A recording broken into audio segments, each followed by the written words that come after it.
சூப்பரான ஜோக்குகளை இந்த வீடியோவில் பார்க்கலாம் வாங்க. கமலாவும் விமலாவும் பேசிகிட்டு இருக்கும்போது கமலா சொன்னாங்களாம், உன் வீட்டு சமையல் ரொம்ப மோசமடி, முதல்ல சமையல்காரனை மாற்று அப்படின்னு சொன்னாங்களாம்.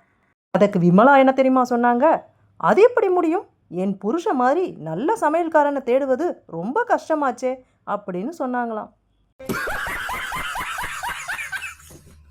ராமு சோமு ரெண்டு நண்பர்கள் பேசிகிட்டு இருக்கும்போது ராமு சொன்னாராம், என் மனைவி கிட்ட ஒரு பழக்கம் இருக்குது, அவளுக்கு பிடிக்கலங்கிறத அடித்து சொல்லிடுவா அப்படின்னு சொன்னாராம். அதுக்கு சோமு சொன்னாராம், ஓஹோ, அதான் எப்போவுமே அவங்க கிட்டேருந்து 2 அடி தள்ளி நின்று பேசுறியோ அப்படின்னு கேட்டாராம்.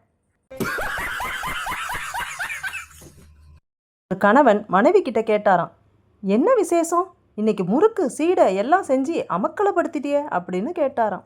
அதுக்கு மனைவி சொன்னாங்களாம், ஏன்னா இன்னைக்கு உங்கள் அம்மாவுக்கு பல்லு வலி, அதான் காலையில் எல்லாத்தையும் செஞ்சு வச்சுட்டு அவங்க முன்னாடி உட்காந்து சாப்பிட்லான்னு நினச்சேன். ராமு சோமு ரெண்டு நண்பர்கள் பேசிகிட்டு இருக்கும்போது ராமு சொன்னாராம், என் மனைவி துரத்திட்டா, என்னை அடித்து வெளியே தள்ளிட்டா அப்படின்னு சொன்னாராம். அதுக்கு சோமு, அடடே என்ன காரணம் அப்படின்னு கேட்டாராம். அதுக்கு ராமு சொன்னாராம், மனைவியை அடக்குவது எப்படி என்று ஒரு புத்தகம் எழுதினேன், அதான் அப்படின்னு சொன்னாராம்.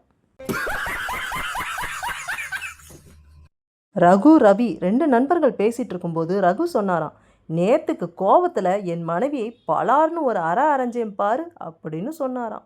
அதுக்கு ரவி சொன்னாராம், அப்புறம் கனவு கலைஞ்சி விழிச்சிட்டியாக்கும் அப்படின்னு கேட்டாராம்.